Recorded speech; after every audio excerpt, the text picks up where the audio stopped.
Eh bien, je veux vous parler d'être lié dans la bataille. Je dois vous parler un peu du message parce que la façon dont j'ai reçu le message fait partie du message. Jeudi matin, je me suis levée tôt. Je devais enseigner ce jour-là à l'école du ministère et je savais aussi que j'allais prêcher cette semaine. Je n'avais pas encore décidé de ce que j'allais partager, donc j'étais juste dans la baignoire où le Seigneur me rencontre. Et je priais juste et je disais, Seigneur, donne-moi la clarté sur ce que je suis censé partager. Et j'ai immédiatement entendu le Fils prodigue. Parle du Fils prodigue. Donc, je lisais l'histoire du Fils prodigue. J'avais quelques notes sur le Fils prodigue parce que je l'avais déjà prêché ici auparavant. Alors, je suis venue à la réunion de prière. Il y avait une réunion de prière pour les questions gouvernementales cette semaine-là, que nous avons commencé il y a quelque temps. Et je suis entrée dans la réunion avec quelques minutes de retard. Et une femme était là pour diriger une prière et elle lisait l'histoire du Fils prodigue. Quand je suis entrée, je suis du genre, merci Jésus, c'est la confirmation. Donc c'était génial. Un des autres gars a dit, hey, tu veux diriger la prière? Et je me suis dit, oui, c'est ce que je vais prêcher ce week-end. Je suis super excitée par ce sujet. Je me suis levée et j'ai partagé de l'histoire du Fils prodigue et de Malachie 3:24, les pères qui reviennent à la maison. Et j'avais quelques notes et je les ai donc regardées rapidement. J'ai lu les 7 statistiques négatives sur ce qui se passe dans un environnement sans père. Genre, quel est l'effet de l'absence de père dans la société? Et je les ai lues et en lisant, je suis arrivée à la 3e statistique et elles sont apparues à l'écran, les 7 que je lisais. Et je me suis dit, oh, comment ont-ils pu faire ça si vite? C'est cool. Alors, quand je suis descendue de la scène et que j'ai fini de diriger cette prière, j'ai dit, mais comment tu fais pour avoir les statistiques à l'écran aussi vite? Et il m'a dit, oh, le Seigneur m'a mis au cœur hier soir de mettre en place des statistiques à la veille. Je suis du genre, waouh, ça devient bon. Puis une fille qui dirige l'école biblique de vacances vient me voir et me dit, j'ai raconté l'histoire du Fils prodigue hier matin. C'était le sujet de toute l'école biblique de vacances. Je me dis, waouh, c'est génial. Seigneur, je te remercie. Donc après cette réunion, je suis allée directement à la réunion des responsables de la BSSM, l'école ministère, et nous avons partagé des témoignages et j'ai partagé ce témoignage-là. Et je suis du genre, c'est génial, le Seigneur est vraiment sur ce sujet. Et une des femmes, je pense que c'était ou bien Hailey ou bien Leslie, elle m'a dit, j'ai prêché l'histoire du Fils prodigue hier à notre école en ligne. Quelqu'un d'autre dit, oui, et je l'ai prêché à l'école du ministère. Alors je me suis dit, si je ne prêche pas ça aujourd'hui, je risque de mourir. Veuillez passer au chapitre 15 de Luc. Tous les prêcheurs savent de quoi je parle. Il y a une responsabilité lorsque vous savez que vous êtes censé partager ceci et que vous décidez de faire quelque chose d'autre. J'ai fait de nombreux messages non loin. Ce n'est pas drôle pour les auditeurs et c'est encore pire pour les prédicateurs. Alors, passez à Luc 15. En fait, Jésus n'appelle pas ça le Fils prodigue. Il l'appelle, en fait, l'histoire de 2 fils. Donc, verset 11 du chapitre 15 de Luc, il dit encore, « Un homme avait 2 fils. Le plus jeune dit à son père, « Mon père, donne-moi le père de l'héritage qui doit me revenir. » Le père leur partagea alors ses biens. Et peu de jours après, le plus jeune fils ramassa tout et partit pour un pays éloigné où il gaspillait sa fortune en vivant dans la débauche. Alors qu'il avait tout dépensé, une importante famine survint dans ce pays et il commença à se retrouver dans le besoin. Il alla se mettre au service d'un des habitants du pays qui l'envoya dans ses champs garder les porcs. Il aurait bien voulu se nourrir des caroubes que mangeaient les porcs, mais personne ne lui en donnait. Il se mit à réfléchir et il se dit, « Combien d'ouvriers chez mon père ont du pain en abondance et moi, ici, je meurs de faim. Je vais retourner vers mon père et je lui dirai, « Père, j'ai péché contre le ciel et contre toi. Je ne suis plus digne d'être appelé ton fils. Traite-moi comme l'un de tes ouvriers. » Il se leva et alla vers son père. Et alors qu'il était encore loin, son père le vit et fut rempli de compassion. Il courut, se jeter à son cou et l'embrassa. Le fils lui dit, « Père, j'ai péché contre le ciel et contre toi, et je ne suis plus digne d'être appelé ton fils. » Mais le père dit à ses serviteurs, « Apportez vite le plus beau vêtement et mettez-le lui. Passez-lui un anneau au doigt et mettez-lui des sandales aux pieds. » Amenez le veau qu'on a engraissé et tuez-le. Mangeons et réjouissons-nous, car mon fils que voici était mort et il est revenu à la vie. Il était perdu et il est retrouvé. Et ils commencèrent à faire la fête. Or, le fils aîné était dans les champs. Lorsqu'il revint et approcha de la maison, il entendit la musique et les danses. Il appela un des serviteurs et lui demanda ce qui se passait. Le serviteur lui dit, « Ton frère est de retour et ton père a tué le veau engraissé parce qu'il l'a retrouvé en bonne santé. » Le fils aîné se mit en colère et il ne voulait pas entrer. Son père sortit le supplier d'entrer, mais il répondit à son père, « Voilà tant d'années que je suis à ton service sans jamais désobéir à tes ordres, et jamais tu ne m'as donné un chevreau pour que je fasse la fête avec mes amis. Mais quand ton fils est né, quand ton fils est arrivé, celui qui a mangé tes biens avec tes prostituées, pour lui, tu as tué le veau engraissé. Mon enfant, lui dit le père, tu es toujours avec moi et tout ce que j'ai est à toi. Mais il fallait bien faire la fête et nous réjouir parce que ton frère, que voici, était mort et il est revenu à la vie. Il était perdu et il est retrouvé.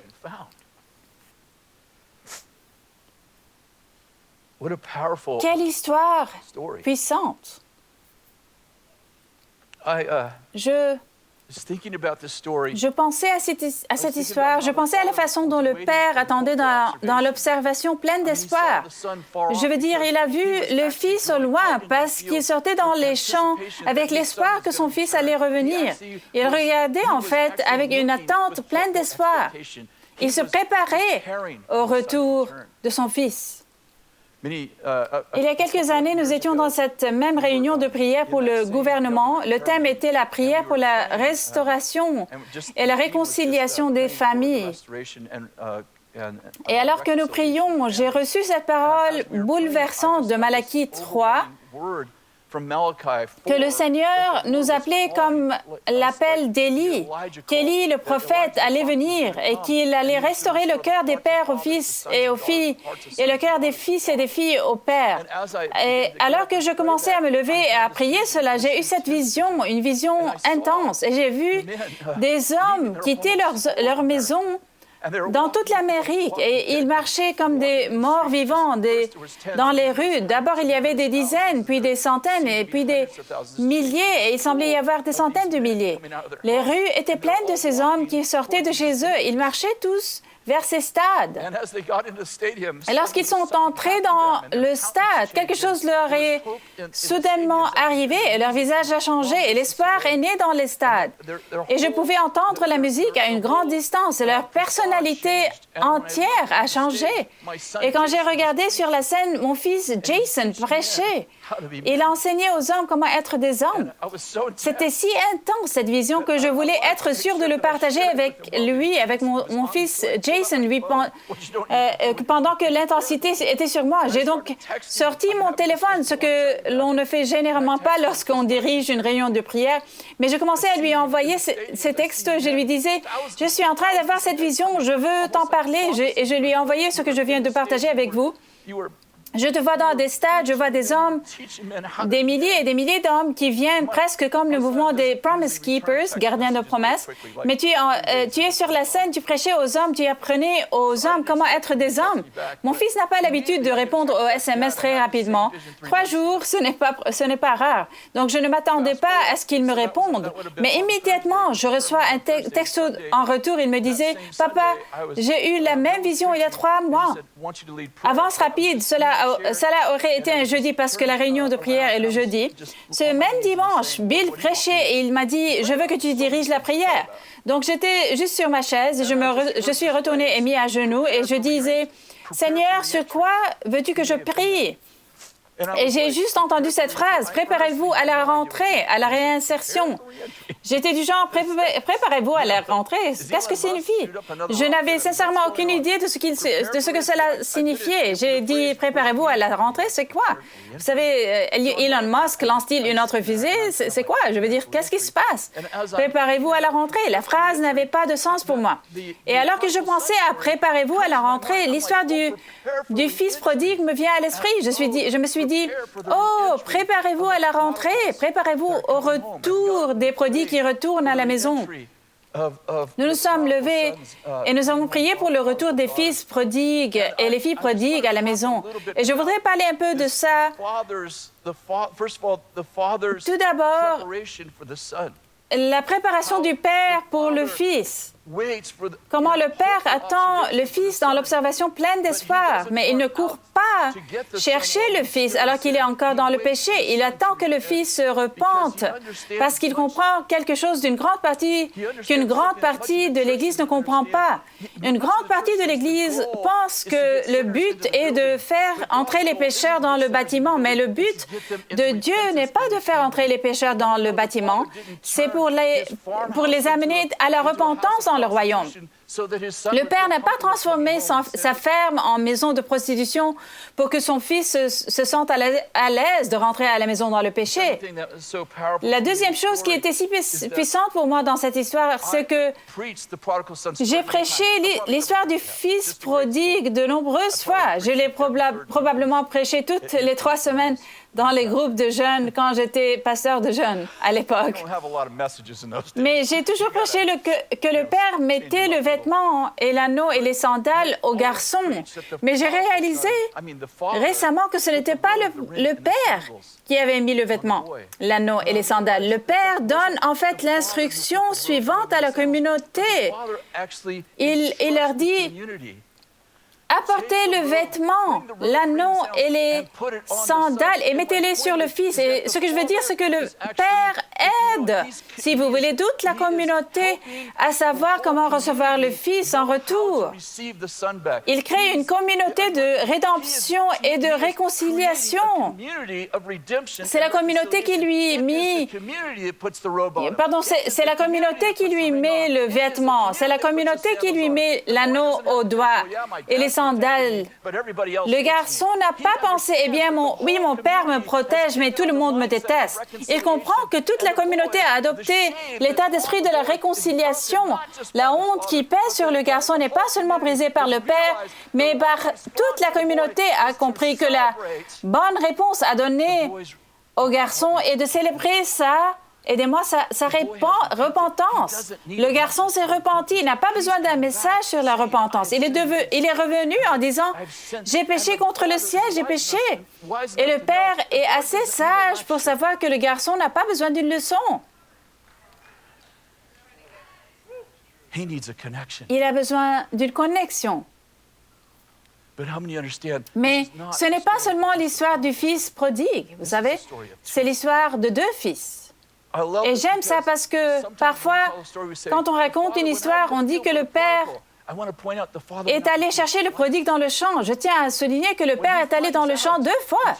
Lorsqu'il apprend que le fils aîné ne vient pas à la fête, il retourne dans le champ et dit à son autre fils: c'est quoi ton problème? Qu'est-ce qui se passe avec toi? Et il dit: ton fils a dépensé tout son héritage pour des prostituées et des putes, et tu lui donnes une fête. Tu organises une fête pour lui. Et je t'ai été fidèle. Regarde mon attitude moralisatrice. N'est-elle pas belle? Et jamais tu ne m'as donné un chevreau pour que je fasse la fête avec mes amis. Ce fils à toi, en anglais, a mangé tes biens avec des prostituées. Et son père lui dit: mon fils, tu as toujours été avec moi. Il honore sa fidélité. Et donc, tout ce que j'ai est à toi. Genre, je lui ai donné le veau engraissé, mais tu es propriétaire de toute la ferme. Et puis, il lui dit, j'aime cette dernière partie, mais ce frère à toi, en anglais, était perdu. Et maintenant, il est retrouvé. Il était mort, et maintenant, il est vivant. On peut avoir des opinions fortes quand on se sépare de quelqu'un. Ton fils à toi. Non, désolé. Il est aussi ton frère à toi. Il se passe quelque chose lorsque nous restons connectés aux personnes brisées. Nous ne les regardons pas avec des yeux de jugement, mais avec des yeux de compassion. Je suis tellement inquiet lorsque nous prenons une position politique ou religieuse ou simplement une position de jugement. On se dit, « Et ces gens ?» Dès que je dis « ces gens-là », j'ai créé une culture du « nous et eux ». Quand on dit « et ces gens », le père est assez intelligent pour savoir que le jeune frère a besoin de compassion, mais que le grand frère a besoin de confrontation. Écoute, il n'est pas mon fils, il est aussi ton frère. Fais-toi une vie. J'aime cela. Vous savez, ce qui est triste dans l'histoire du fils prodigue, c'est qu'elle ne correspond pas vraiment à notre culture de cette manière. C'est que ce ne sont pas les fils qui sont prodigues, mais ce sont les pères qui sont prodigues. J'écris un livre en ce moment sur l'absence de père et la paternité. Et le titre du livre en ce moment, chaque auteur sait qu'il ne restera probablement pas le même. Ça s'intitule maintenant « Papa, où es-tu » ? Parce que ce ne sont pas les pères qui sont sous le porche à attendre que leurs fils retournent. Ce sont des filles, des fils et des filles sous le porche qui attendent que leur père rentre. C'est la culture dans laquelle nous sommes maintenant. Je crois que Dieu agit puissamment parmi nous en ce moment. Je dois vous dire ceci, je ne l'ai pas dit au premier culte, mais j'ai eu la semaine dernière une vision puissante de Dieu agissant parmi les immigrants qui essaient d'entrer dans notre pays. J'ai vu un grand réveil, j'ai vu nos propres équipes les nourrir et les mener au Christ. Et Dieu agir dans notre pays par le biais des immigrants. J'ai entendu ces mots « cheval de Troie ». Le Seigneur a dit « J'amène en Californie des chevaux de Troie qui ont le royaume en eux ». Je ne sais pas ce que vous en pensez, mais c'est une bonne parole, je trouve. Je veux vous donner quelques statistiques. Vous les avez déjà entendues peut-être, mais il est bon de rester sobre d'esprit. En 1950, moins de 5 % de tous les enfants étaient nés hors mariage en Amérique. Moins de 5 %. Ce nombre avait augmenté de 1700 %. Vous parlez d'une pandémie? Cela ferait ressembler la pandémie à une petite épidémie de grippe. Aujourd'hui, 70 % de tous les enfants noirs et 50 % de tous les enfants hispaniques et 39 % de tous les enfants américains blancs sont nés hors mariage. Quand vous mettez tout ça ensemble, 51 % de tous les enfants en Amérique sont nés sans père. 51 %. Je veux dire, la seule raison pour laquelle ça ne nous choque plus, c'est parce que nous le vivons tous les jours. Quels sont les effets secondaires de l'absence de père? 90 % de tous les détenus américains sont des hommes, pas des femmes. 75 à 90 % de tous les détenus ont grandi sans père. Pourquoi c'est 75 à 90 % Parce que nous avons fait tout un tas de recherches. Quand on parle de détenus orphelins de père, cela dépend de la façon dont on définit l'orphelinat, parce que beaucoup de détenus n'ont pas de père du tout ou ne savent même pas qui est leur père, mais certains détenus disent « J'étais orphelin de père parce que mon père était à la maison, mais il n'était pas présent. » Ce que je veux dire, c'est qu'au moins 75 % des détenus n'avaient pas de père, sont sans père. Pensez-y, 63 % de tous les suicides de jeunes proviennent de foyers sans père. Cela vient du ministère américain de la Santé. C'est 5 fois la moyenne. En d'autres termes, vous avez 5 fois plus de chances de faire une tentative de suicide si vous n'avez pas de père. 90 % des enfants sans abri et des fugueurs viennent de foyers sans père. C'est 32 fois la moyenne. En d'autres termes, vous êtes 32 fois plus susceptible de fuir la maison si vous n'avez pas de père. 85% de tous les enfants présentent des troubles du comportement viennent de maisons sans père. Cela vient du Centre de contrôle des maladies. C'est 20 fois la moyenne. Vous avez 20 fois plus de chances d'avoir des problèmes mentaux et émotionnels si vous n'avez pas de père à la maison. C'est fou. 80% des violeurs viennent de foyers sans père et vous êtes 14 fois plus susceptible de violer quelqu'un si vous n'avez pas de père. 71% de tous les décrocheurs du secondaire viennent de foyers sans père. Vous avez 9 fois plus de chances d'abandonner l'école secondaire si vous n'avez pas de père.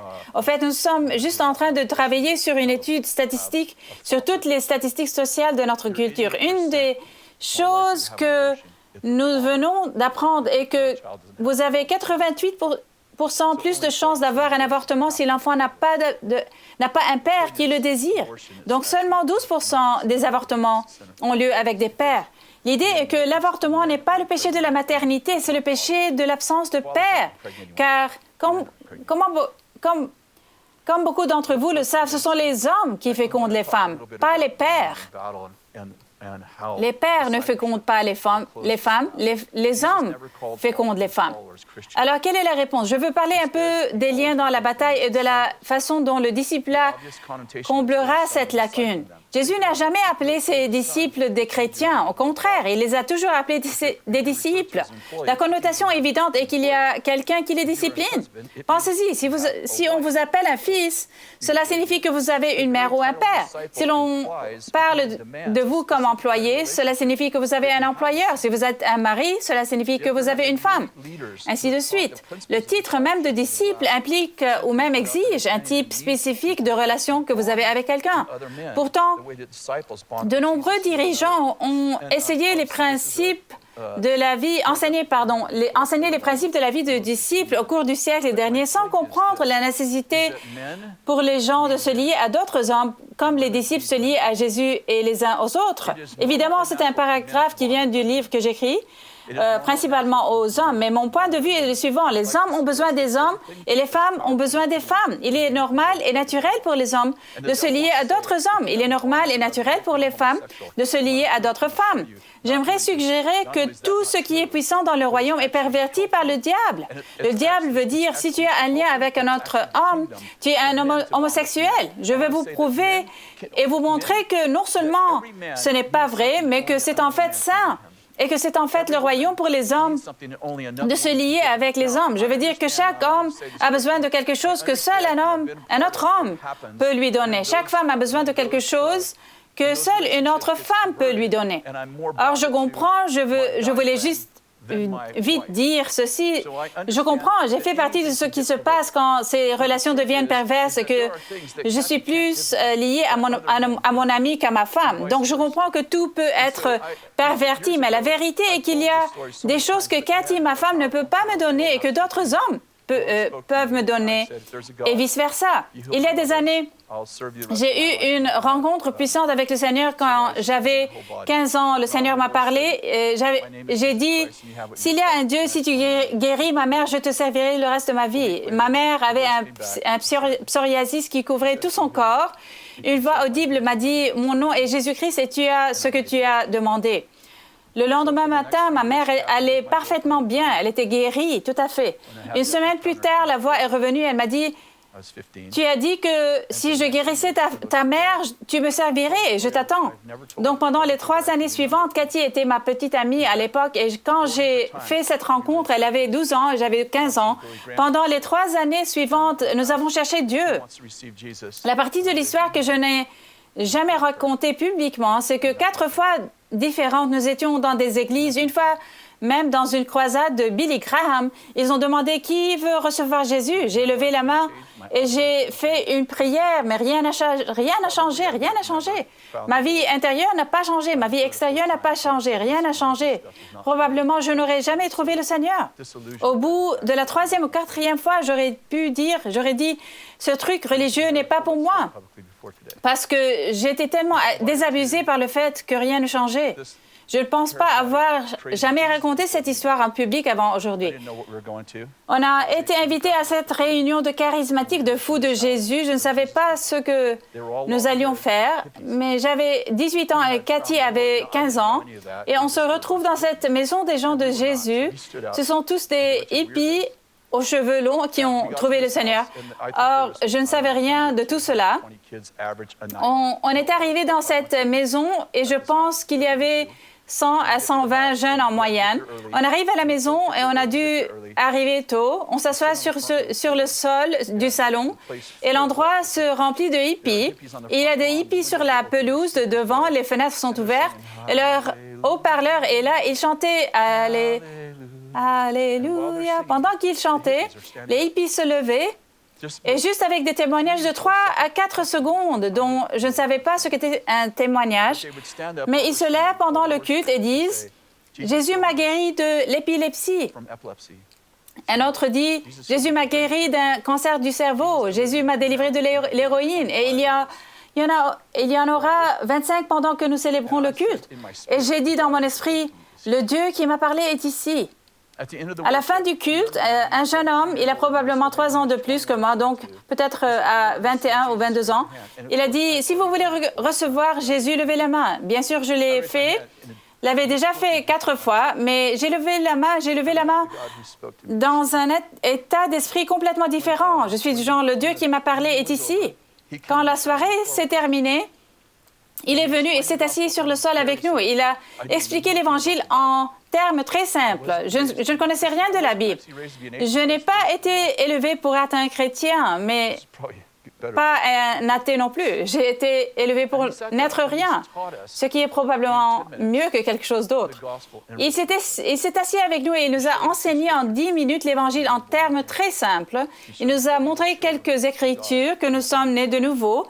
Il nous a montré que nous étions des enfants de Dieu et que nous avions besoin d'un père.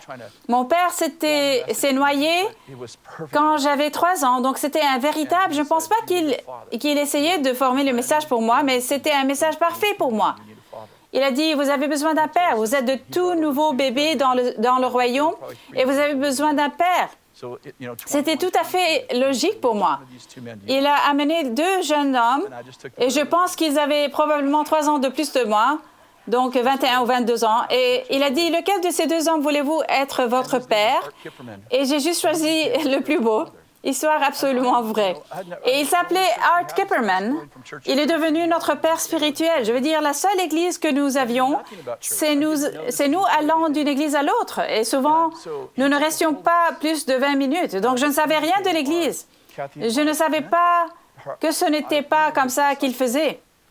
Alors, il s'est emparé de nous et il est devenu le mentor de Cathy et moi. Et nous étions ses disciples. C'était un homme très gentil. Il avait une personnalité, je partageais dans le culte précédent, il avait une personnalité très proche de celle de Bill. Il était très calme, gentil et doux. Mais contrairement à Bill, il était très ennuyeux. Je me souviens avoir assisté à des réunions où il enseignait. Je me suis dit du genre, « Oh mon Dieu, c'est tellement ennuyeux ». Et il nous a appris à lire la Bible et comment aimer Dieu et comment s'aimer les uns les autres et comment s'entendre. Il s'est marié l'année après avoir été notre père. Nous nous sommes mariés quelques années plus tard. Le nom de sa femme est Cathy aussi et ils nous ont encadrés. Et c'est la meilleure chose que me soit arrivée. Il faut que je vous le dise, je ne suis jamais retournée en arrière une fois qu'il s'est emparé de nous. Cathy peut dire que je n'ai jamais fait marche arrière, pas un jour, pas une heure. Et c'est en grande partie parce qu'il a catalysé le royaume par sa relation avec moi. Il y a quelque chose entre être un disciple et être un chrétien. Je comprends que ça peut être la même chose, mais si vous me faites la grâce, il y a quelque chose dans le fait d'être un disciple par opposition au fait d'être un chrétien seulement qui a catalysé le royaume. C'est comme si je recevais toutes les graines, mais que personne ne les arrosait. Je ne savais pas comment m'occuper du jardin, alors j'ai juste erré jusqu'ici. Je ne savais rien de différent. J'ai été élevée dans un foyer violent. Je ne savais pas comment vivre dans le royaume. Je savais ce que je ne devais pas faire, car je voyais la vie de mes parents et je me disais, je ne veux pas ça. Mais en fait, je n'avais pas le pouvoir de changer. Quand il est entré dans notre vie, il a fait une telle différence en nous. Dans 1 Samuel 18, il y a une histoire. David tue Goliath. Vous connaissez l'histoire. Saul est roi et Saul a un fils nommé Jonathan. Et Jonathan est en fait un grand guerrier, plus célèbre que David, jusqu'à ce que David tue Goliath. Et il est dit que lorsqu'ils sont rentrés de la bataille, Jonathan a aimé David comme il s'aimait lui-même. Et il s'est tellement attaché à David au combat que Saul a pris David chez lui. Et David est devenu comme un fils pour Saul. Maintenant, évidemment, ça n'a pas marché longtemps, mais quand David vient à la maison, je vais vous lire quelques versets. Alors que David finissait de parler à Saul, David parlant à Saul, il lui dit, Jonathan s'attacha à lui. David parlant à Saul, Jonathan s'attacha à lui. Jonathan aima David comme lui-même. Ce jour-là, Saul garda David chez lui et ne le laissa pas retourner chez son père. Jonathan fit alliance avec David parce qu'il l'aimait comme lui-même. Il retira le manteau qu'il portait pour le donner à David et lui donna ses vêtements, y compris son épée, son arc et sa ceinture. Lorsque Jonathan retire et donne son manteau à David, il ne lui donne pas son manteau préféré. Il dit, je sais que je suis l'héritier légitime de mon père Saul. Mais ce que Jonathan ne sait pas, c'est que David a déjà été prophétisé comme étant le prochain roi. Et Jonathan ne le sait pas intellectuellement, mais dans son cœur, il sait, je ne suis pas censé être roi, tu es censé être roi. Et il retire son manteau et habille David devant son père. Puis il est dit, puis il enlève son armure. Vous devez comprendre ce qui se passe ici. Aucun guerrier n'enlève son armure. Il enlève son armure et la met sur David et lui donne ses armes. Il dit prophétiquement, « Et je ne me défendrai pas contre toi. Je n'ai aucune défense. » Et ils font une alliance, un pacte. Plusieurs années plus tard, Jonathan meurt. David entend la nouvelle et il écrit une chanson. Je ne sais pas s'il a écrit une chanson, mais elle a été écrite quelque part. Il chante juste cette chanson devant ces vaillants hommes. En voici une ligne. Comment des héros ont-ils pu tomber au milieu du combat? Comment Jonathan a-t-il pu être blessé sur tes collines? Je suis dans la douleur à cause de toi, Jonathan, mon frère. Tu faisais tout mon plaisir. Ton amour pour moi était merveilleux, supérieur à l'amour des femmes. Les gens disent genre, Jonathan et David avaient une relation homosexuelle. Ils n'avaient pas du tout de relation sexuelle. Ils avaient une fraternité où ils se liaient. Mais Jonathan l'aimait comme il s'aimait lui-même. Jésus a dit, aimez votre prochain comme vous-même. Je dis que nous créons des perversions sur des choses qui font que le royaume se lie.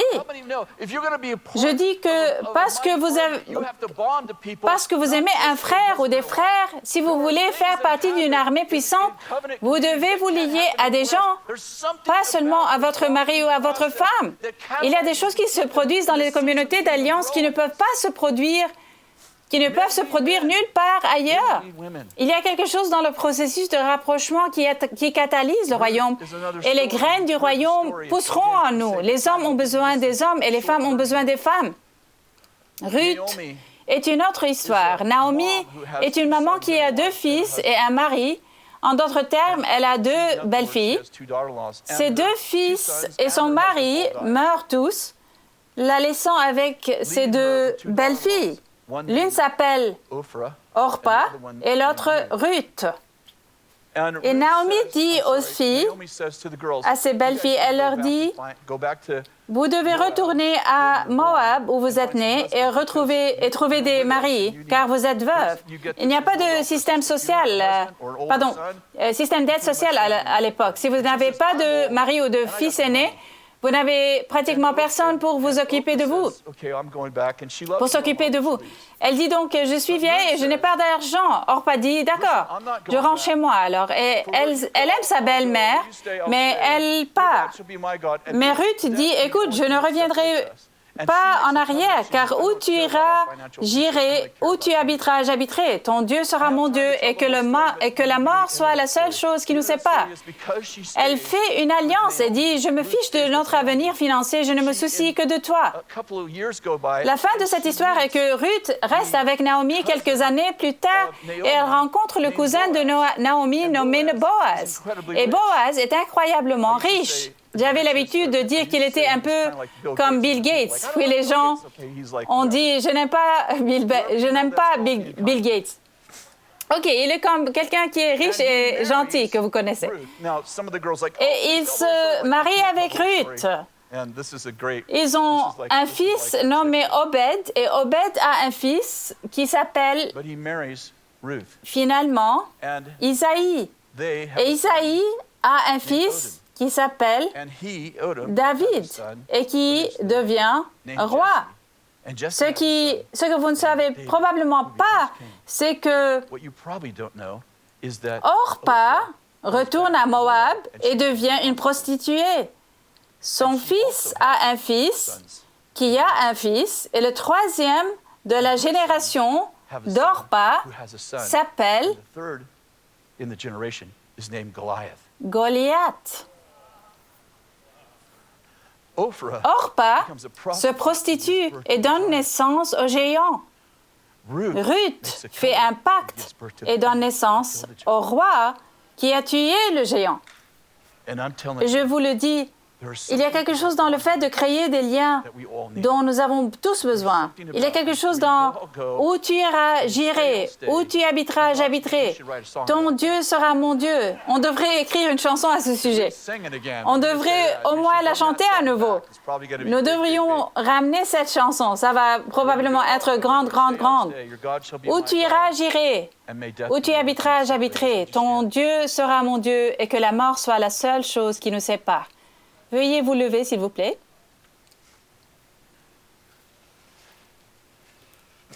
David avait des vaillants hommes. Je veux juste vous donner cette phrase avant de conclure. J'aime cette phrase. Voici le nom des vaillants hommes qui étaient au service de David. En anglais, on appartenu à David. Avez-vous remarqué cela? Il n'était pas seulement leur commandant, il était leur père. Je crois qu'une réforme de la paternité et maternité est en cours en ce moment. Je dis que ça se passe en ce moment. Non seulement nous allons remplir les stades avec des hommes, ça va être génial. Jason a un plan génial. Le Seigneur lui a donné ce téléchargement. C'est juste incroyable. T.D. Jakes va faire la première. Il s'est juste engagé à le faire cette semaine. Joli, c'est incroyable. Non seulement c'est incroyable, mais c'est le catalyseur d'un point de basculement. Si vous pensez que le mouvement des Promise Keepers, des gardiens de la promesse, était génial, attendez de voir la réforme qui vient. Mettez vos mains sur votre cœur. Chaque disciple a besoin d'un disciplinaire. Je crois que le Seigneur est en train de résoudre le problème des orphelins avec les personnes présentes dans cette salle. Que nous serons le point de basculement, la paille qui fait briser le dos du diable dans cette salle. Seigneur, je prie pour que tu nous donnes la compassion pour les prodigues, les pères, les fils, les mères, les filles, tout cela. Que tu nous aides à agir avec compassion. Que nous ouvrions nos cœurs, que nous ouvrions nos maisons, que nous prenions les gens dans nos bras et que nous leur disions, vous êtes avec moi. Vous appartenez ici. Merci pour cela, Père. Au nom de Jésus, Amen.